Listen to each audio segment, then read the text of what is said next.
Welcome everyone to Midnight Experiences, the place where the dark has a voice and the fire doesn't always burn what you think it does. Tonight's story comes from a man who spent 14 years fighting wildfires across the American West. A man who has seen things burn that shouldn't burn and survive things that shouldn't survive. He asked me to share his account exactly as he gave it. I have not changed a single detail. Pull up your blanket, turn down your lights, and listen closely, because some doors, once you've seen them, can never be unseen. My name is Cole Bridger. I'm 39 years old. I live in Cody, Wyoming, in a house I bought with a bad knee and a decent pension, and 14 years of smoke permanently embedded in the back of my throat. I have a daughter named Ava, who is 7. I have an ex-wife named Donna, who I still talk to, who still worries about me, who probably worries more now than she ever did when I was active duty on a hotshot crew and could have died any of a dozen legitimate, understandable ways. Ways that made sense, ways that had names and incident reports and OSHA classifications. What happened to me in the Shoshone doesn't have a name. I've tried to give it one. I've sat in my truck in the parking lot of the Walmart on Sheridan and stared at the dashboard and tried to arrange the words in the right order, and they just won't go. They scatter. They fall apart the way ash does when you blow on it. Something that looks solid for a moment just dissolving into nothing. But I'm going to try, because I think the telling of it matters. I think the not telling of it has been doing something to me that I don't have words for either. And the thing about being a hotshot is that you learn real early that fire withheld in a contained space gets worse, not better. So here it is. All of it, exactly as it happened. I'll start the way I'd start any debrief, with the conditions on the ground. It was the summer of 2021. Specifically, it was the 5th of August. I remember the exact date, because it was 4 days before Ava's birthday, and I'd been carrying a guilt about that for the 2 weeks I'd already been out, knowing I was going to miss the cake and the singing and the look on her face when she opened the present from her dad. The present I'd ordered online from a motel in Thermopolis and had shipped to Donna's place. A stuffed animal horse, brown and white, because Ava had been obsessed with horses that year in the particular and all-consuming way that 7-year-olds get obsessed with things, where it's not a hobby so much as an entire identity reorganization. I was on the Black Rock fire. You might remember it if you followed the news that summer. 43,000 acres in the Shoshone National Forest, southeastern Wyoming, burning through lodgepole pine and spruce fir stands that hadn't seen significant fire in over a century. Fuel loads so high and so dry that when it finally went hard and fast and mean. Our crew, the Bighorn Hotshots out of Cody, 20-person crew, the best in the Northern Rockies if I'm allowed a little bias, had been tasked with structure protection on the western perimeter, while the primary attack was happening on the northeastern flank.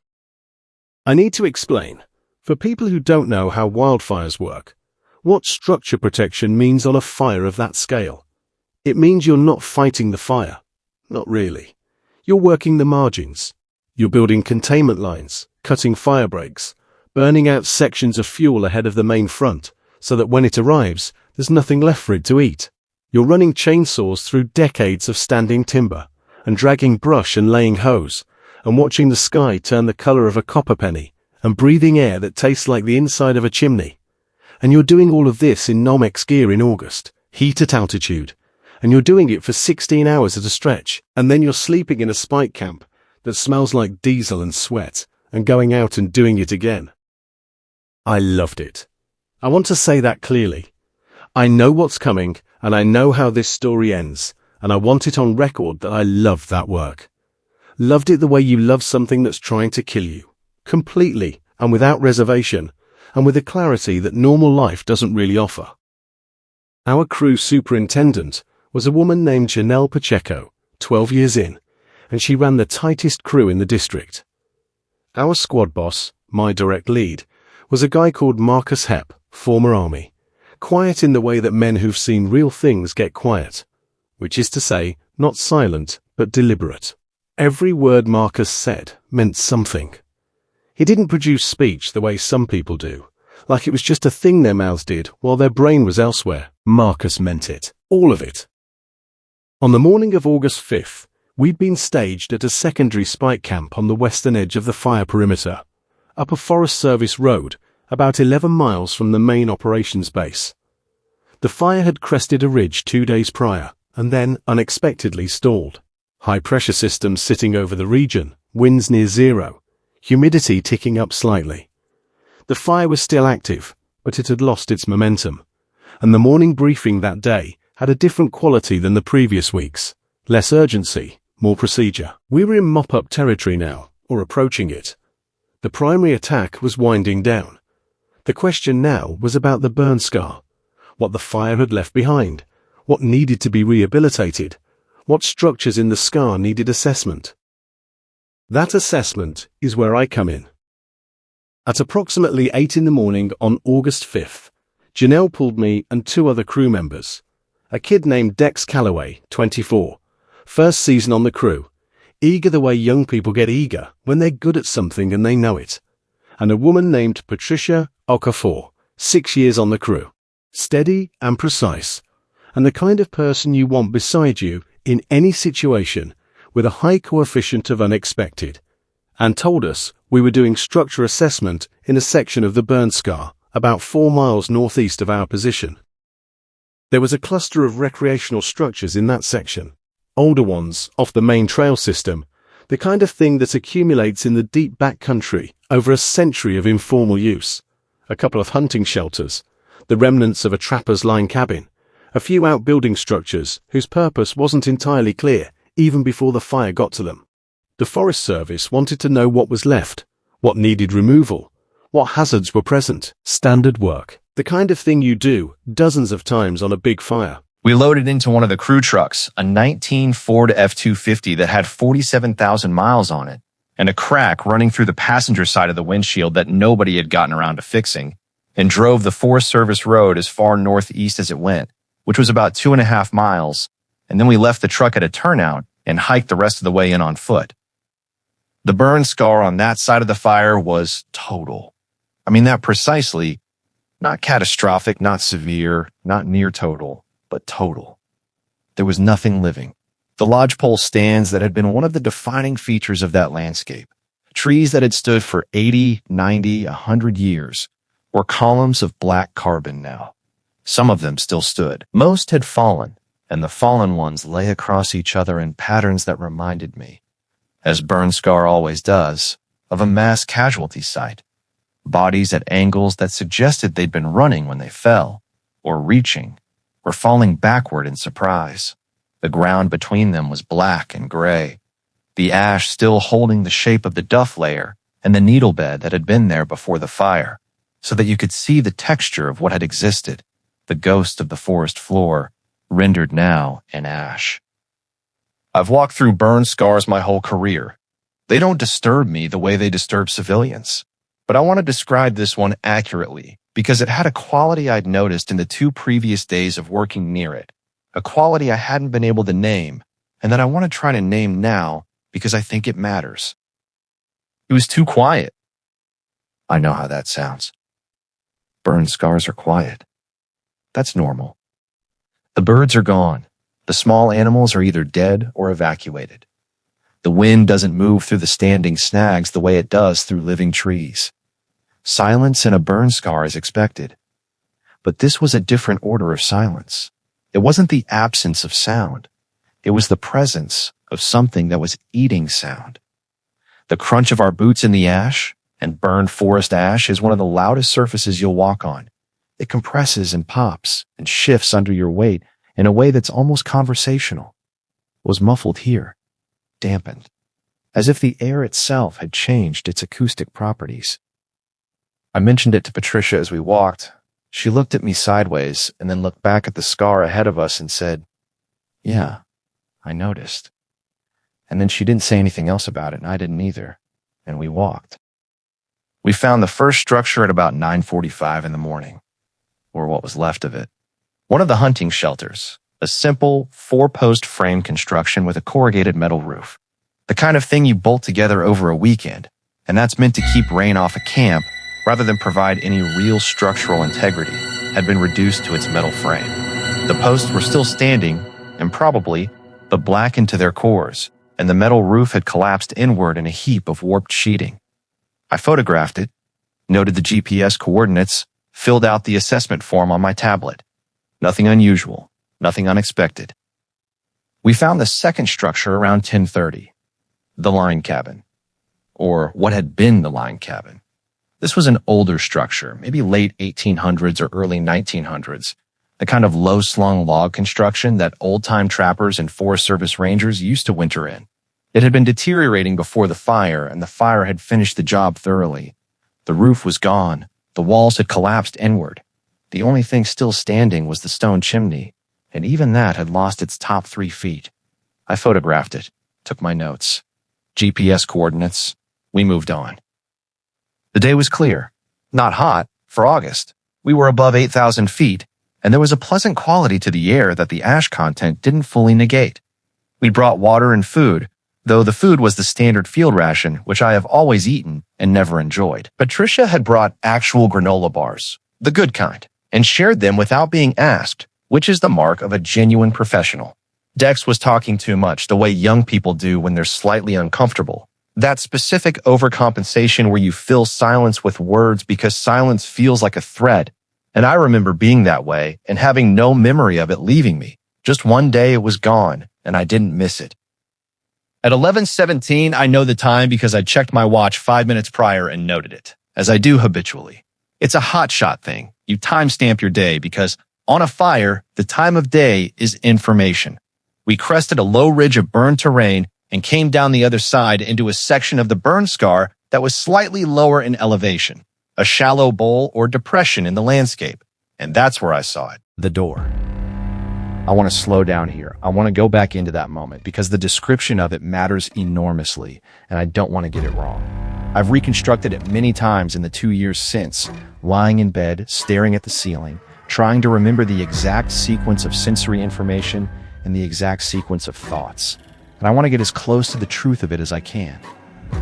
The first thing I saw before I understood what I was looking at was a vertical line, a thin, dark vertical line in a landscape that was otherwise horizontal, fallen timber, flattened ash, the low geometry of total destruction. My eye went to it immediately because verticality in a burn scar is information. Standing snags are hazards. You track them automatically after enough time in this work. So my eye went to the vertical line, and my brain began the process of categorizing it. Too thin for a snag. Not tapered. Snags taper toward the top. This had consistent width from ground to apex. Color wrong. Snags are black or dark gray. This had color. A warm color. A reddish brown. I was walking as I processed this, and as I got closer, the object began to resolve itself into a shape I could name, and the naming of it is what stopped me mid-stride. It was a door. A full-size, interior-hung wooden door. Not an exterior door. No weather stripping, no metal threshold plate. An interior door, the kind you'd hang in a hallway or between rooms, made of what looked like pine, painted or stained a deep reddish-brown color that reminded me of old barns. It was standing upright, fully vertical, completely freestanding in the middle of the burn scar. No frame around it. Or rather a frame, but only the frame that was integrated into the door itself. The door and its jamb as a single unit, standing without any visible means of support in ground that was otherwise flat and featureless. It was approximately 6 feet tall, maybe 2.5 feet wide, standard residential proportion. The fire had not touched it. I want to be very clear about that. I want to be precise. The burn scar around it was complete, total, thorough, uniform, identical in every direction. The ash extended to within about 3 feet of the door and then stopped. Not gradually, not with a burn gradient, not with the kind of fade out you see at the edge of a fire's reach where fuel density was dropping and the burn got patchy. It stopped, as if someone had drawn a circle with a 3-foot radius around the door and said, "Not here." The ground inside that circle was not burned. The dirt was dark and damp looking, almost organically so, with a few small patches of moss or lichen still living on the surface, green and improbable in all that black. Patricia said, very quietly. "What the hell is that?" Dex said nothing. I glanced at him. He had stopped walking about 10 feet behind us and was standing very still, looking at the door with his mouth slightly open. I said, "Hold up," and they both stopped. I stood there at a distance of maybe 40 yards and looked at it. Looked at it the way you look at something that your brain keeps trying to recategorize into something that makes more sense, trying different interpretations and rejecting each one in rapid succession. My brain offered me a prop left by someone. My brain offered me a section of standing structure that had survived the fire. My brain offered me a visual artifact, a trick of light. I rejected all of these because the door was clearly visible, clearly real, and clearly standing in a place where it had no business standing. I took out my radio, called Marcus. "Hep, this is Bridger. You copy?" Static. Then, "Copy, Bridger. What have you got?" "We're at the secondary assessment area, the bowl section northeast of the cabin structure. I've got a..." I paused. I tried to figure out how to describe it. "I've got a structural anomaly, an intact structure in the burn scar, standing upright." A pause on his end. "Say again?" "An intact structure, middle of the burn scar, standing. The fire went right around it." "What kind of structure?" Another pause from me. "A door." Silence on the radio. Long silence. Then, "Come again, Bridger?" "A door, Marcus. Just a door. No walls, no building. Just a door, standing in the ash." The silence this time was longer. "You dehydrated, Bridger?" "I've had a full 32 ounces since breakfast, and I can see the thing from here. Patricia and Dex see it too." I looked at Patricia. She nodded once. I looked at Dex. He nodded, still not speaking. "Photograph it," Marcus said finally. "Document everything. Don't touch anything until I get there. I'm going to get Janelle on the line." "Copy that." I lowered the radio and looked at Patricia. "You want to move closer?" She thought about it. "Yeah," she said. And then, after a beat, "Slowly." We moved toward the door. Dex stayed where he was for a moment, and then he caught up with us, his boots quiet in the ash, all of his earlier talking entirely gone now, replaced by something that I recognized because I'd seen it before. Not fear exactly, but the body's preparedness for something it couldn't yet name. The closer we got, the more details resolved themselves. The door was old. Not antique theatrical, not Halloween prop old, but genuinely weathered in the way that objects get weathered when they've been exposed to real elements over real time. The wood had that density and dryness that old-growth pine gets after decades, the grain tight, and the surface slightly silvered beneath the dark stain. There were places where the stain had worn through, and you could see the grain of the wood underneath, pale and fine. There were hinges, old hinges, cast iron, heavy, the kind with a ball on the top, the decorative kind that went on houses in the late 19th century and early 20th. 3 of them, top, middle, bottom. Each one carefully mounted, screwed in with what appeared to be handmade screws, the slots slightly irregular.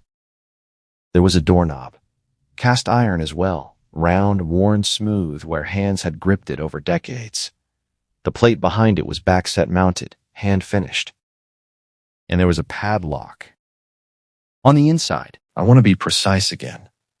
The door had 2 faces, one facing roughly southeast, toward us, and one facing northwest, away from us. The face toward us was smooth.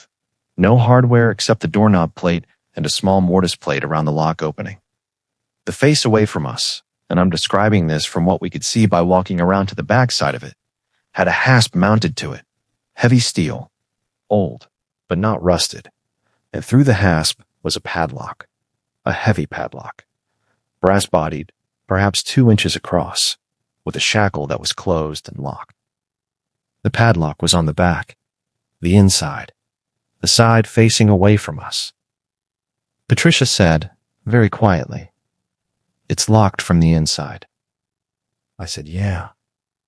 Dex said, "So something locked it from inside, and then what, went through the wall?" Neither Patricia nor I answered that. I photographed everything.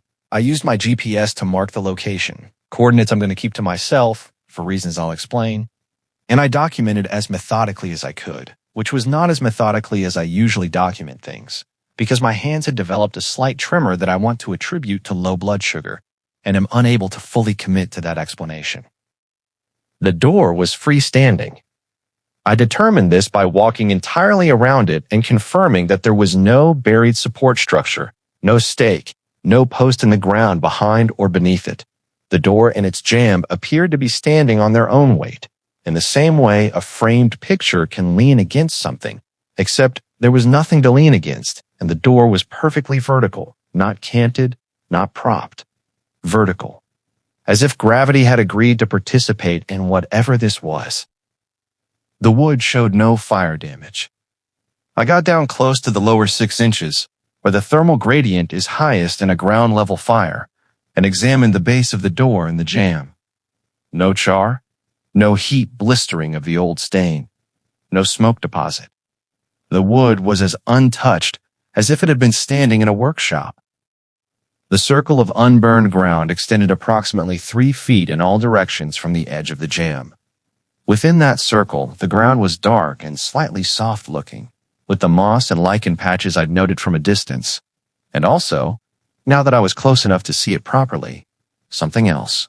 The soil within the circle had a pattern to it, a radial pattern, subtle. The way you sometimes see in frost formations or mineral deposits, lines extending outward from directly beneath the center of the door, spaced evenly, fine as drawn lines. I photographed this. I took about 40 photographs total before Marcus and Janelle arrived, walking in from the direction we'd come from, about 40 minutes after my initial call. Janelle is a person who I would describe as unflappable, and mean that as one of the highest compliments available. She's seen 2 burn-over events in her career, instances where the fire came over a crew faster than they could escape it, and survived both. She once completed a 3-mile retreat while dragging an injured crew member through active flame and documented the incident later in the same measured tone she used to discuss the weather. She is not easily unsettled. She was unsettled. She walked up to within about 15 feet of the door and stopped and stood there and looked at it for a long time without speaking. Then she walked around to the back side and looked at the padlock. She turned and looked at Marcus. Marcus looked at the door. He had his arms crossed, which he does when he's thinking, and the look on his face was the look I'd seen him wear exactly once before, during a wind reversal event that turned a manageable fire into something else in about 90 seconds. The look of a man updating his model of the world and not liking the new parameters. "How long ago did the fire come through this section?" Janelle said. Marcus calculated. "Fire front moved through here on the 1st, so 4 days ago." 4 days, Janelle repeated. She looked at the door. "No char, no ash on the wood. No heat distortion on the metal hardware." "I see that," Marcus said. "Is there any structural record for this section?" Janelle asked me. "I pulled the USFS historical records before we came out," I said. "There's the line cabin we assessed, which is on record.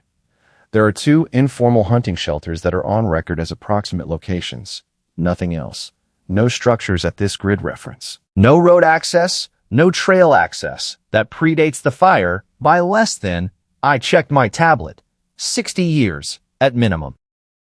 "So whoever built this door hiked it in, or it was here before any of the records we have." "Or neither," Patricia said. Nobody responded to that. What happened next is something I've thought about many times since.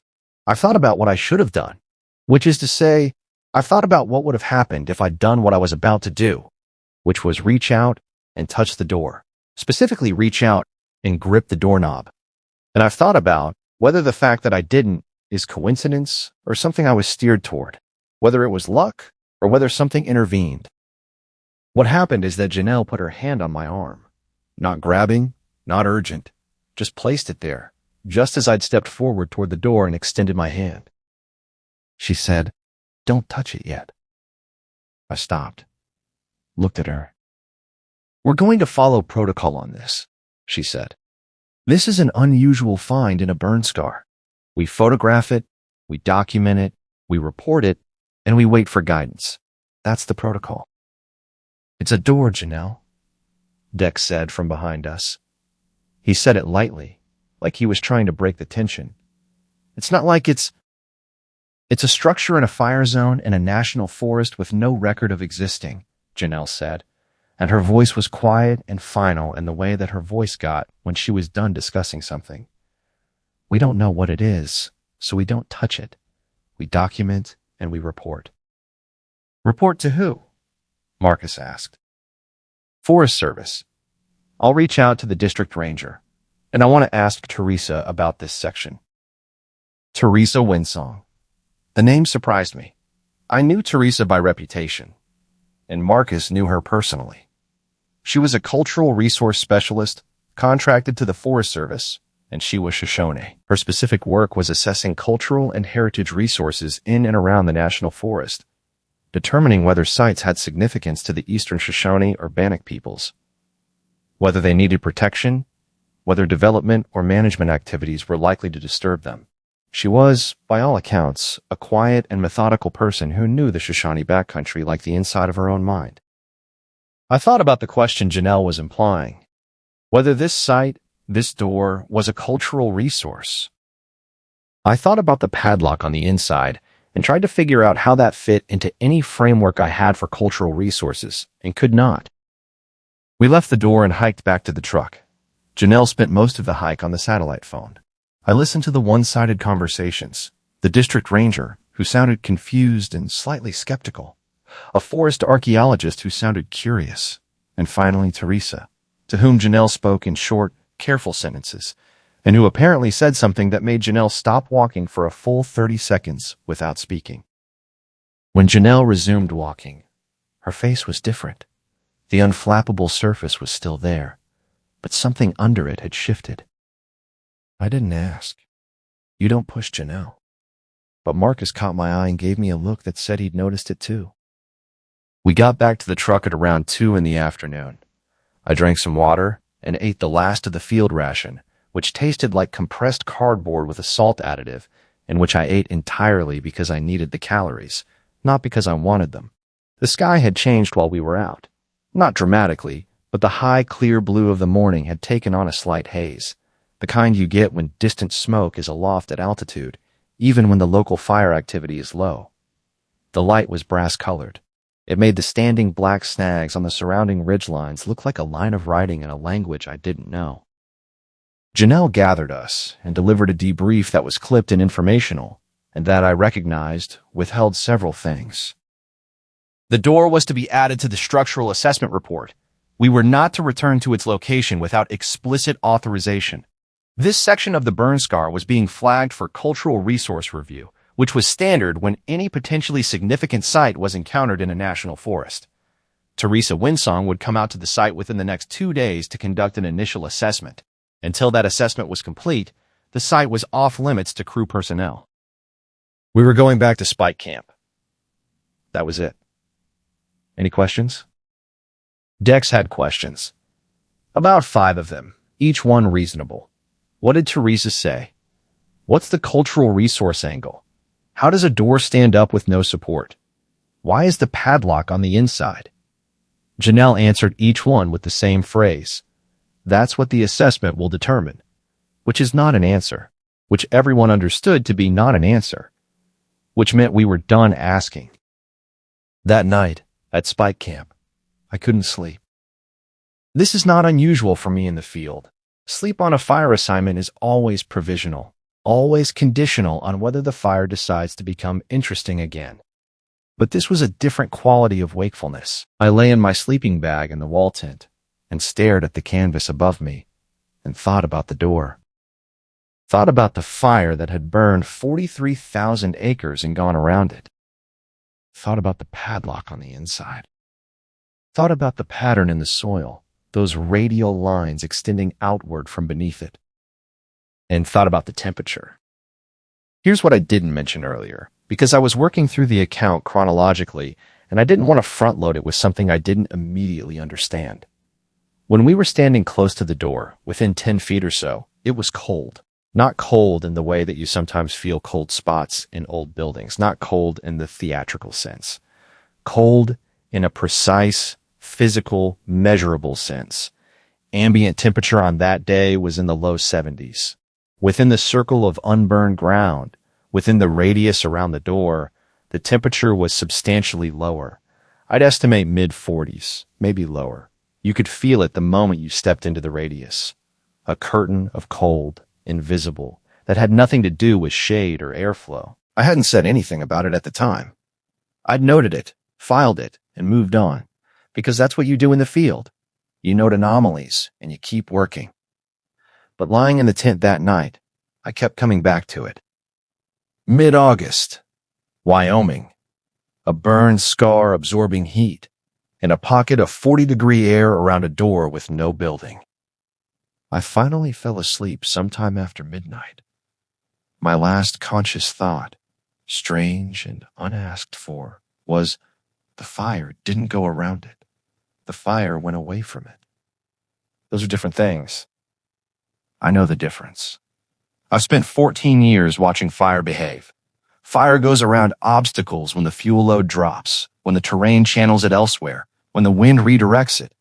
It's not deliberate, but it has logic. The burn pattern I'd seen around the door didn't have that logic. The burn pattern I'd seen around the door looked, and I want to be precise about this, it looked like retreat, like something that had tried to advance and then thought better of it. The morning of August 6th was slow. We were in a wind hold. Conditions had gotten weird overnight. A temperature inversion sitting over the area. Visibility down to a few hundred feet in spots due to smoke transport from a separate fire event down near Lander. We couldn't do any active work on the perimeter until the hold lifted, so we sat in camp, ate breakfast, did equipment maintenance, and waited. Janelle was on and off the satellite phone all morning. By 11 o'clock, she'd had what I counted as 4 separate calls, each one progressively shorter and more clipped, which in my experience means the news is getting more complicated rather than less. Marcus spent the morning sharpening hand tools, Pulaski's and McLeod's, with the focused attention of a man who needs to be doing something with his hands. Patricia read. Dex played a game on his phone until his battery died and then sat against a tree and looked at the sky. I went over my photographs again. 43 images of the door and the surrounding burn scar. I went through them 3 times, looking at them the way you look at something when you're trying to find the thing you know is there but haven't consciously identified yet. On my 3rd pass, I found it. In the photographs of the burn scar extending away from the door in the northeast direction, at the furthest edge of my photographic range, maybe 80 yards from the door, there was something I'd photographed by accident. I'd been shooting the horizon of burned timber for scale reference, and what I'd captured incidentally in the lower left of the frame was a series of marks in the ash. Not natural marks. Not the random disturbance of ash by wind or falling debris. Ordered marks. Repetitive. I zoomed in as far as the photo resolution would allow and studied them. They were positioned in a line, evenly spaced, running parallel to each other, roughly 2 feet long each, oriented pointing toward the door. They were handprints. I sat with that for a long time.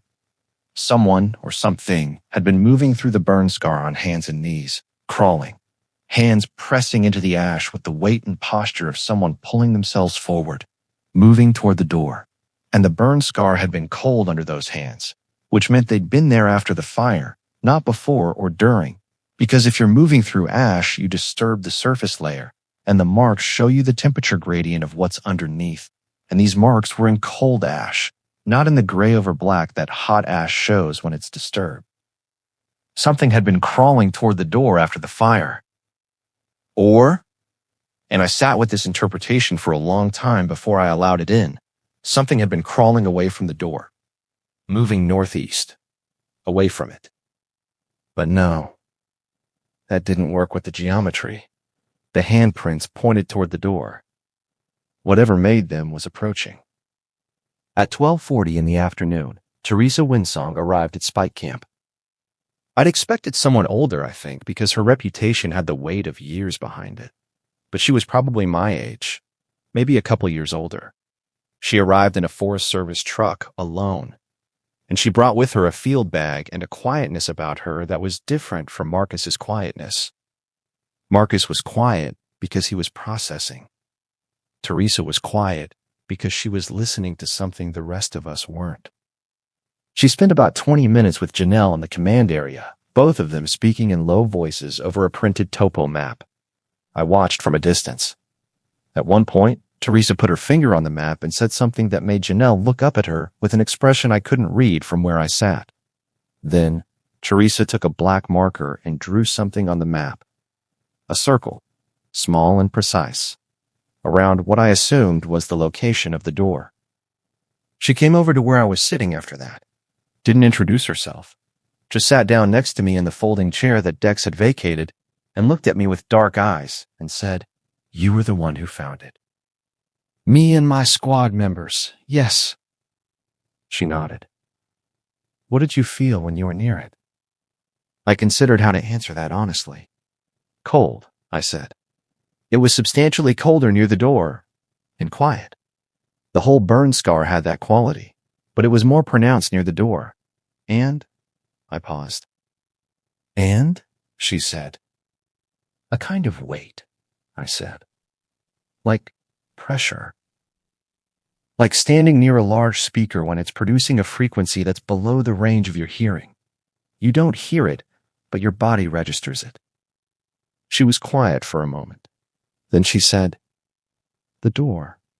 Tell me exactly what it looked like." "Everything." I described it.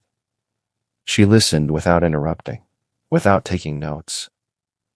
When I finished, she was quiet for a long time.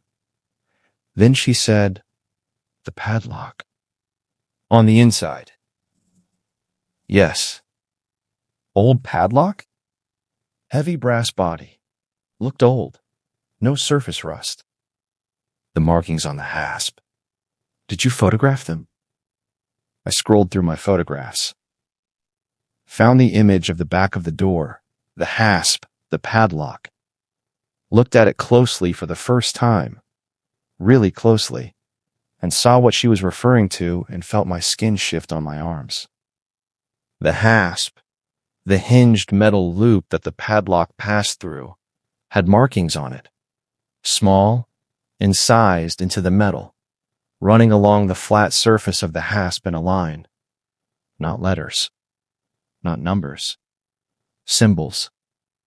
Geometric, angular, precise, repeated, some of them in a pattern that suggested they were intentional and that they had a system, a grammar, if you could call it that. I'd photographed them without seeing them. My eye had registered the hasp and moved on. "Yes," I said. "I have them." I handed her the tablet. She studied the photograph for a long time with the tablet held very close to her face. When she handed it back, her expression had changed in a way that was subtle and that communicated something I couldn't read. "I need to see it," she said. "Tomorrow morning. I want you to take me." "I'm told the site is off limits to crew personnel pending your assessment." "Yes," she said. "I'm asking you to take me as part of the assessment. You found it. You know where it is. I want the person who found it to be present." That night, Teresa ate dinner with the crew. She spoke very little, but her presence changed the quality of the meal in a way that I noticed but couldn't account for. It was as if her attention organized the space differently. The conversations were quieter, the laughter less frequent, the pauses between sentences longer. It wasn't uncomfortable. It was more like the feeling you get in a room when the windows are open and the air outside has changed quality, when something is coming. After dinner, Teresa asked me to show her the photographs again, all 43 of them, in sequence. She went through them with a focus so complete it was almost physical. When she got to the photograph with the handprints in the ash, she stopped. "You see these?" I said. I see them. Moving toward the door, from the northeast. She said nothing. Or moving away from it, toward the northeast. She looked at me. What made you reconsider the direction? I'm not sure. Both interpretations fit the geometry. She thought about this. Then she said, slowly, choosing her words carefully, there is a place in the Shoshone that my grandfather's grandfather knew. That his grandfather knew. Going back further than that. A place where the boundary between what is here and what is not here is, she paused, thin. Not a door, not a gateway. That's not the right word. More like a membrane. Something that is usually solid but that can become permeable under certain conditions. She looked at the photograph again. My grandfather told me that the people who knew about this place didn't come there to go through. They came there to keep things from coming out. She said it quietly, without drama, the way you state a practical fact. They built a structure around the membrane, not to mark it or honor it, to contain it. Wood and iron and specific symbols, because those materials and those configurations have properties that affect things which exist in the space between what's here and what isn't. I sat with that for a moment. Are you telling me the door is a lock? I'm telling you the door is what's left of a larger structure that was a lock. The fire destroyed the structure. The door is the mechanism. The padlock is inside because the thing that needs to be kept inside is the thing that would try to open it. I thought about that. The fire, I said slowly. The fire went around it. Yes. The fire was started by... I couldn't finish the sentence. She looked at me. The fire started in this section of the forest coal. That information isn't in the public record, but it's in the Forest Service incident report, which I've read. The point of origin was within 400 meters of where that door is standing. I thought about the 43,000 acres of burned forest. I thought about what had enough force, enough intent, to start a wildfire from a single ignition point and drive it outward in all directions, burning everything, except for one precise circle, 3 feet in radius, around a locked door. It was trying to burn its way out, I said. Teresa said, and it couldn't get through the door, so it burned everything around it, trying to find another way. And then the fire was contained, and now the door is standing in a cleared field. I thought about the padlock on the inside, the padlock that kept the door closed from the inside. Why is the padlock on the inside? If the thing behind the door wants to get out, why would it lock the door from the inside? Teresa looked at me with something in her eyes that I can only describe as calculated assessment, as if she was deciding whether I was ready for the answer. She said, because it doesn't need to go through the door to get out. It needs a person to open the door from the outside. The padlock on the inside isn't keeping it in. It's bait. It's showing you that the door can be opened, that it should be opened, that something is trapped inside. And if you're a decent person, if you're the kind of person who sees a padlock on the inside of a door and thinks someone locked in, she looked at me. You open it. The silence in the tent was complete. I thought about my hand extended toward the doorknob. I thought about Janelle's hand on my arm. The quiet, unhurried way she'd stopped me. I wondered whether Janelle had known, somehow. Whether some part of her had processed what she was looking at faster than the rest of us. Whether years of watching fire behave had given her a pattern recognition that fired before conscious thought. I said, if someone had opened it, yesterday, if I had touched the doorknob. Teresa said, I don't know exactly what would have happened. I know what the stories say. What my grandfather said, and his grandfather. I know that the people who built the containment structure, the original structure, the one that burned, died building it. I know that several of them didn't die in ways that are easy to explain. And I know that the reason the structure was built in the first place is because something was encountered in that place, in that specific geography, that was not survivable in the conventional sense of the word. I asked her what it was, what the thing behind the door was. She was quiet for a long time, long enough that I thought she wasn't going to answer. Then she said, "Do you know what a threshold guardian is?" I told her I didn't. In many traditions, there are beings that exist at boundaries, at edges, the place where land meets water, the place where the living meet the dead, the place where this world meets whatever is adjacent to it. These beings are not malevolent in the human sense. They don't have human motivations, human cruelties, but they are deeply, fundamentally incompatible with the physical world. Their presence causes deterioration, dissolution. Things near them stop working the way they're supposed to work. Fire burns wrong. Time runs wrong. The mind organizes experience wrong. And the ones that have been here long enough, the old ones. She paused, and the pause had a quality to it. They've learned to communicate, in the sense that they've learned what draws people close, what makes people reach for a door. What draws people close? I asked, though I thought I knew. A sound, she said.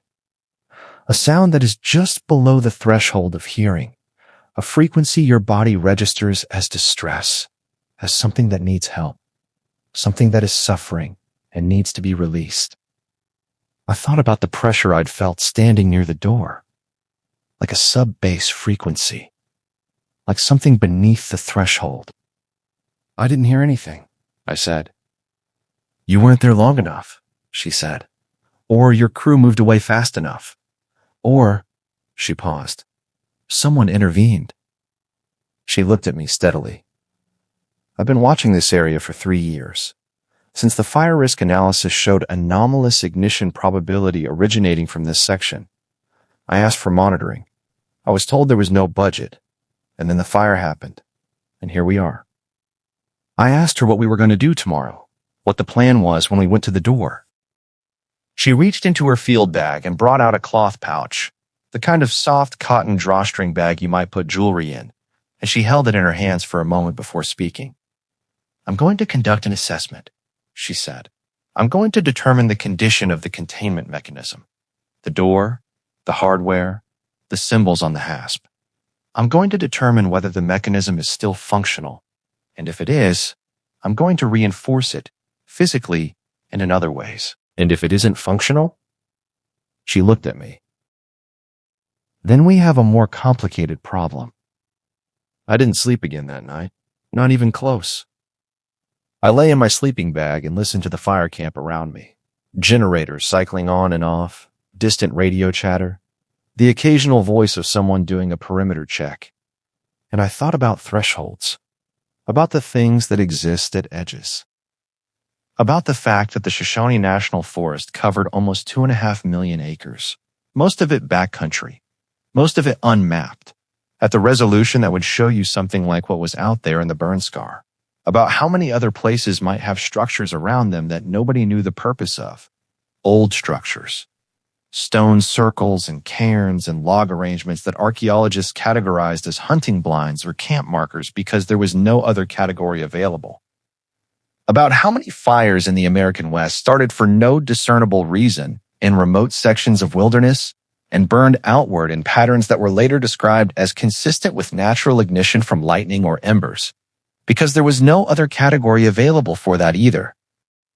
At 4 a.m, I got up and went outside and stood in the dark field of the spike camp and looked at the sky. The smoke haze had cleared. The stars were the high-altitude stars of the Wyoming backcountry, more of them than you can see from anywhere near civilization, thick enough to have texture and depth, the Milky Way, an actual thing you could navigate by if you needed to.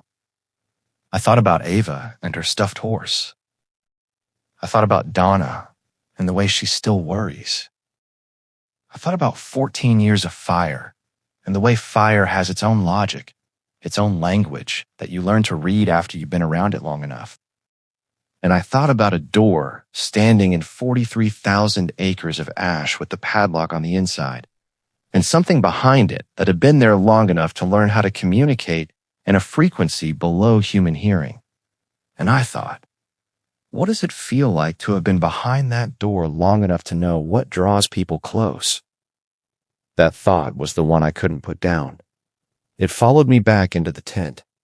It was still there when I finally, just before 5, fell into a light and unsteady sleep. We left for the door at 7:45 the following morning. The party was smaller than the previous day. Teresa, myself, and Janelle. Marcus had offered to come, but Janelle had declined, and I'd noticed something in that exchange. The way Janelle had looked at Teresa before deciding, and the way Teresa had subtly, almost imperceptibly, shaken her head. Marcus had accepted this without comment, which for Marcus was a significant act. Teresa carried her field bag. Janelle carried her radio and assessment kit. I carried water for all three of us and a full first aid kit because I am a hotshot, and taking a full first aid kit is something I do automatically and always, regardless of what I think I'm walking into. The walk to the burn scar was different in the early morning. The light was lower and more angled, coming through the standing snags at a shallow angle that created long horizontal bands of shadow across the ash. The silence was still there. The particular silence I'd noted the day before, the one that felt like presence rather than absence. But in the early morning, it had a different quality. Less pressure, more watchfulness. As we approached the bowl section, I noticed that the temperature drop began earlier than it had the day before, not at 3 feet from the door, 100 feet out, maybe more. The haze that hung at mid-altitude above the scar was thicker here, and not from smoke. It was the wrong color, a pale silver, rather than the tan or gray of combustion smoke. Water vapor, maybe. Condensation. In August, at 8,000 feet, in conditions that should have produced none. Teresa noticed it. She slowed her pace without stopping entirely, walking the last 100 yards with a deliberateness that I matched instinctively. Janelle had gone quiet in a way that was different from her usual operational quiet. The door was exactly as we'd left it. Except for one thing. The orientation had changed. Not dramatically. Not in a way that would have shown up in a photograph if you hadn't been there in person and couldn't compare it to your memory of the previous day. But the door, which had been facing southeast, facing us as we descended the ridge, was now facing roughly south-southeast, a rotation of 15, maybe 20 degrees. Small enough that you might convince yourself you'd misremembered. I hadn't misremembered. I'd spent enough time in front of that door the previous day to have its orientation mapped precisely in my spatial memory, and the orientation had changed. Something had moved it. There was nothing to move it on. No pivot point. No mechanism. It had simply rotated slightly in the night, as if turning towards something. Teresa saw it too. She stopped about 30 feet away and stood looking at the door with her hands at her sides and her field bag on her back. And she stood like that for almost 2 full minutes without speaking, her eyes moving from the door to the circle of unburned ground to the ash beyond it and back again. Then she said, very quietly, "The marks in the soil." I looked. The radial pattern I'd photographed the previous day, the lines extending outward from beneath the door, had changed. They deepened. The lines were more pronounced, more defined, and they extended further outward than they had yesterday. Not 3 feet now, more like 8 or 10 feet. Fine lines in the dark soil, radiating outward from the base of the door like the spokes of a wheel, or like cracks in ice spreading outward from the point where something hit it, or like the pattern of influence spreading outward from a source. Teresa opened her field bag and removed the cloth pouch she'd shown me the night before, and then other items. A small bundle of dried plant material, what looked like dried sage, but wasn't quite the right color, a stoppered glass vial, a folded piece of cloth, and a leather-bound notebook that was clearly very old, the cover cracked and soft, the edges of the pages dark with handling over what appeared to be a very long time. She opened the notebook. She found a page and read from it for a moment, silently, moving her lips slightly in a way that suggested the reading was as much memory as text. Then she closed the notebook and looked at the door. "I need to go close to it," she said. Neither Janelle nor I said anything. I need you to stay here, she said, looking at us both. If at any point I seem wrong, pull me back. Don't wait. Don't ask questions. Just pull me back. Define wrong, Janelle said. Teresa thought about it. If I start to move toward the back of the door, the side with the padlock, if I reach for the padlock. She walked forward. She walked slowly, and as she got closer to the door, I watched the silver haze deepen around her, thickening at her feet, and then her legs, and then her torso as she crossed into the cold zone. She was wearing field clothes, cargo pants, a long-sleeved shirt, heavy boots, but I could see the change the cold was making in her body, the slight tightening of her posture, the slight increase in the precision of her movement. She stopped at about 5 feet from the door. She looked at it. She looked at the hasp and the padlock on the back. She looked at the symbols on the hasp. She opened the cloth pouch and removed a small dark object, a smooth stone, I thought, or a piece of worked bone, and held it in her right hand. She opened the glass vial with her left hand and tipped a small quantity of something onto her left palm and rubbed her hands together. The smell reached us where we stood, sharp and mineral, like crushed slate after rain, with something beneath it that I couldn't place, something that bypassed the conscious brain and went straight to some older layer. She began to speak. Not loudly, not ceremonially, in the performative sense that word implies. She spoke at conversational volume in a language I didn't know, with a cadence and rhythm that was distinct from English or any other language I'd encountered. And as she spoke, she moved her right hand, the one holding the stone or bone object, in small, precise movements in the air in front of the door, tracing shapes. The same shapes repeated, slightly varied each time, the way a musician plays a phrase and then plays its inversion. Janelle stood beside me and did not speak. And I stood beside Janelle and did not speak, and we watched. The temperature dropped further. I could see my breath now. In August, at 8,000 feet in Wyoming, in direct morning sunlight. I could see my breath, and I could see Teresa's breath, and the silver haze around the door had become almost fog-like, not obscuring, but thickening, giving the air a visual weight. The door moved. Not the orientation shift I'd noted when we arrived. This was a different kind of movement. A vibration, almost. The door shook, finely and continuously, like a tuning fork that had been struck. The shake was so fine, it was barely visible, but entirely audible. A low humming resonance, a tone without pitch, that I felt in my sternum before I heard it with my ears. The humming was the frequency I'd felt the day before, the sub-bass pressure. Except now, it was higher, audible. And as it came into audible range, it acquired a quality that I am going to struggle to describe accurately, because the thing it made me feel is not something that has a word in the English language I know. It made me feel needed. Not in an abstract, theoretical way, in a physical way, in a way that bypassed thought and went straight to the marrow. The sensation that something needed me, specifically me, that my presence was the answer to a problem that had been going on for a very long time, that the most meaningful thing I could do was walk to the door and open it, that there was a simple and complete rightness to the act of crossing the circle of cold ground and putting my hand on the doorknob and turning it. I took a step forward. Janelle's hand closed around my arm, the same way it had the previous day, and I want you to notice that. Want you to notice that she'd done this twice now. The same gesture, the same quiet intervention.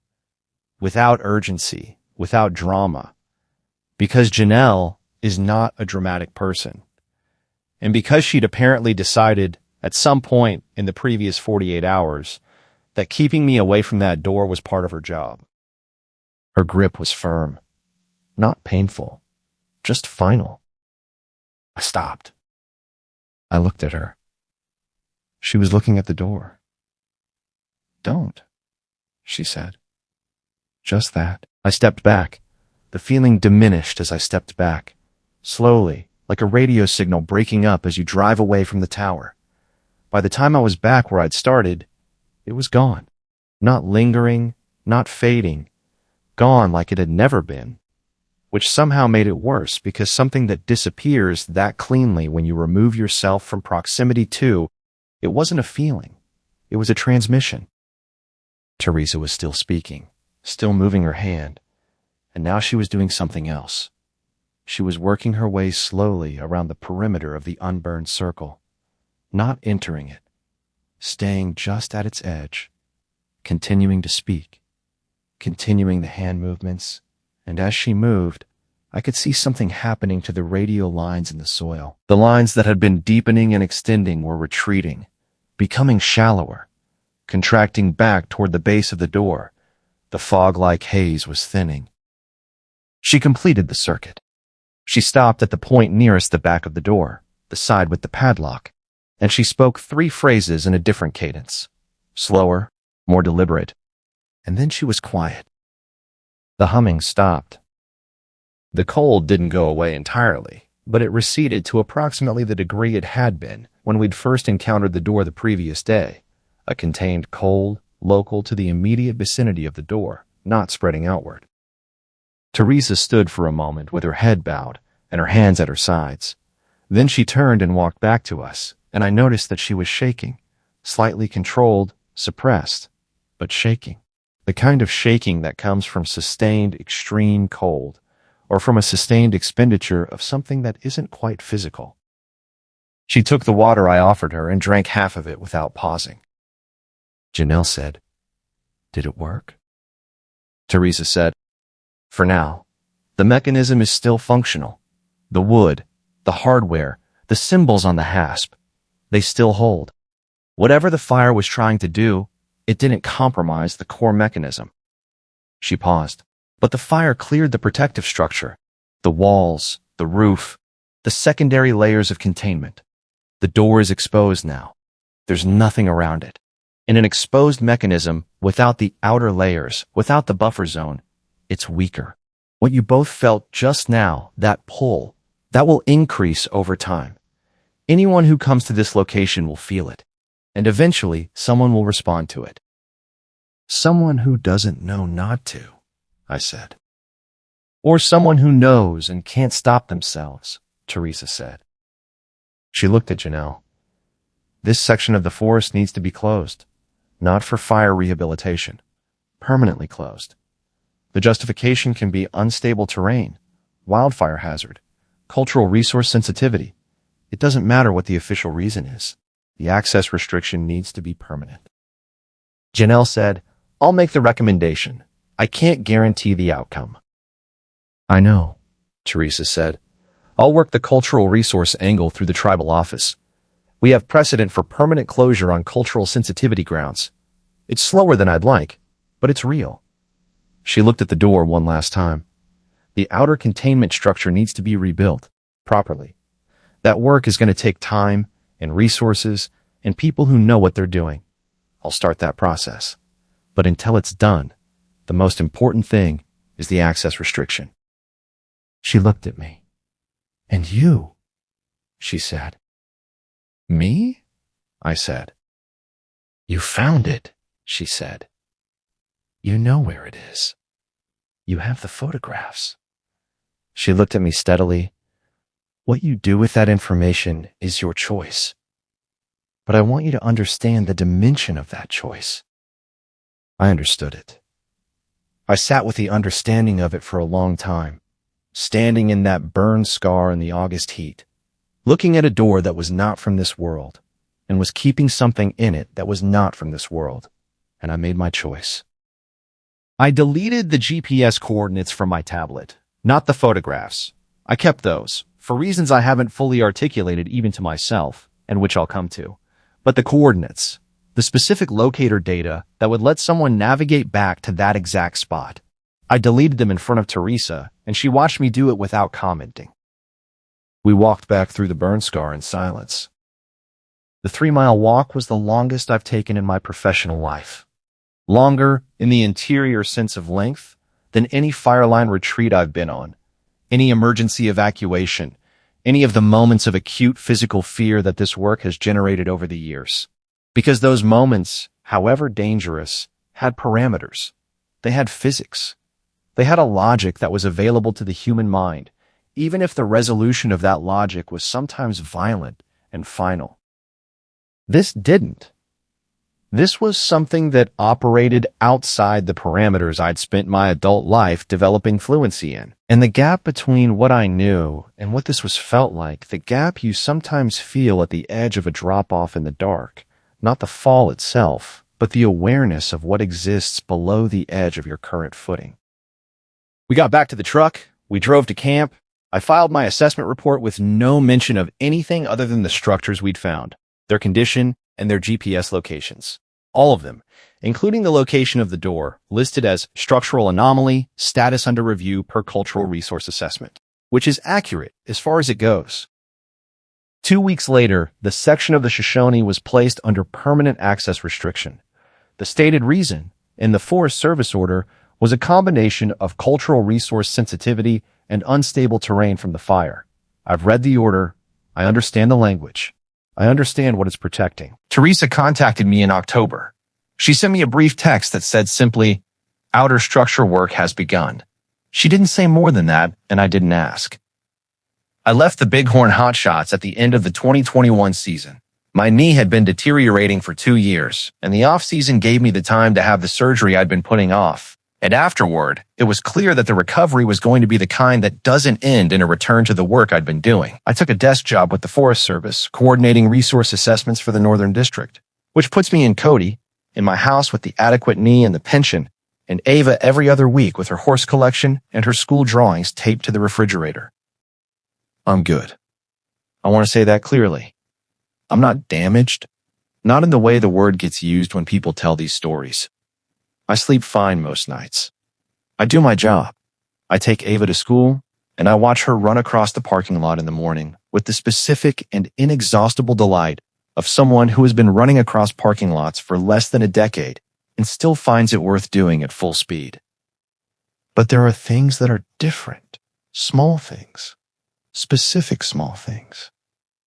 I can't stand in front of open doors, not in the theatrical jump scare sense. I'm not triggered or clinically impaired. I just don't stand in front of open doorways. I cross through them and keep moving. If I'm in a room and there's an open doorway behind me, I'm aware of it in a way I wasn't before. A background awareness, like knowing a window is open, like feeling the temperature difference. I have also become, in the last 2 years, someone who pays attention to fires in ways I didn't before. Not fires I'm not working fires anymore, but fires in the news, in the incident reports. The remote backcountry fires, the ones that start for no identified cause in sections of wilderness that have no history of ignition activity, and that burn in patterns that the meteorologists describe as inconsistent with the prevailing wind conditions. I keep a file. I know how that sounds. I keep a file on my laptop, a collection of incident reports and weather data and burn maps, and occasionally I look at them and think about Teresa, who is still out there somewhere in the Shoshone backcountry, working on a structure built to contain something that predates every human institution that has ever tried to contain anything, with materials and methods that belong to a knowledge, tradition that has survived precisely because it works. Teresa sent me one more message in February of last year. It said, "Outer structure complete, holding," and then after a pause, "Don't come back here, Cole. Not for any reason. The mechanism knows you now." I understood what she meant. I think I'd understood it since that morning in the burn scar, standing in the haze and the cold, and the feeling that was a transmission rather than a feeling. The door had registered my presence.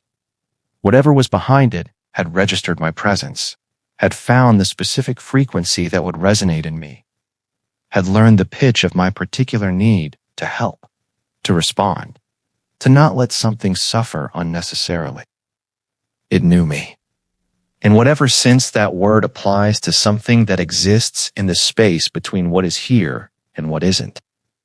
I don't go back. I keep the photographs, though, on an external drive, encrypted, in a fireproof safe in the closet of my home office.